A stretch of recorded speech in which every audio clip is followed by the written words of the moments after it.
কর্ণাটকের এই মন্দিরে লুকিয়ে আছে রামায়ণের ইতিহাস। ভগবান রাম ও সীতা মায়ের যমজ পুত্র লব ও কুশ এখানে জন্মগ্রহণ করেছিলেন। 1000 বছরেরও বেশি পুরনো এক অলৌকিক মন্দির। এখানে গেলে মনে হবে সময় যেন থেমে গেছে।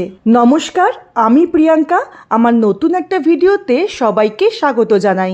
আজকে ঘুরে দেখব কর্ণাটকের আভানিতে অবস্থিত শ্রী রামালিঙ্গেশ্বরা স্বামী মন্দির।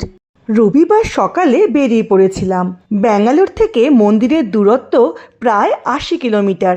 সময় লাগে 2 ঘন্টার মতো। প্রায় 1 ঘন্টার মতো যাওয়ার পরে রাস্তার ধারে একটি রেস্তোরাঁ থেকে ব্রেকফাস্টটা সেরে নিয়েছিলাম।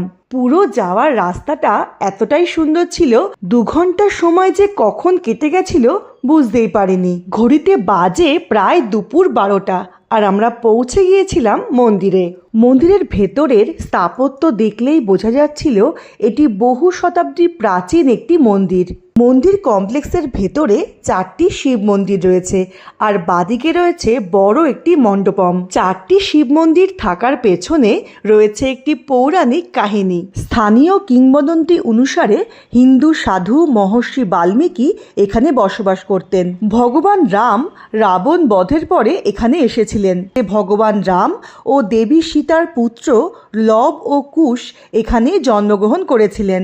এই কারণেই এই জায়গাটিকে লব কুশ বেট্টা নামে ডাকা হয়। কন্নড় ভাষায় বেট্টা মানে পাহাড়। শ্রী রামচন্দ্র যখন অশ্বমেধ যজ্ঞ করেছিলেন তখন এখানেই লব ও কুশ তার ঘোড়া থামিয়েছিলেন এবং ভগবান রাম ও তার ভাইদের সাথে তার নিজের পুত্র লব ও কুশের যুদ্ধ শুরু হয়েছিল।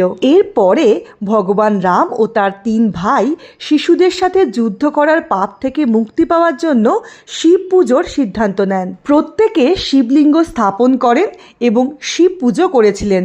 এই জন্যই এখানে রাম, লক্ষ্মণ, ভরত এবং শত্রুঘ্নের নামে 4টি শিব মন্দির রয়েছে। আভানি পাহাড়ের পাদদেশে অবস্থিত এই মন্দিরটির শান্ত পরিবেশ, হেরিটেজ আর্কিটেকচার আর ডিভাইন ভাইব সব মিলিয়ে এটি কর্ণাটকের একটি হিডেন জেম। ব্যাঙ্গালোর থেকে ওয়ানডে ট্রিপের জন্য দারুণ একটা জায়গা। ভিডিওটি কেমন লাগলো জানাবেন। আবার ফিরে আসবো নতুন কোনো গল্প নিয়ে।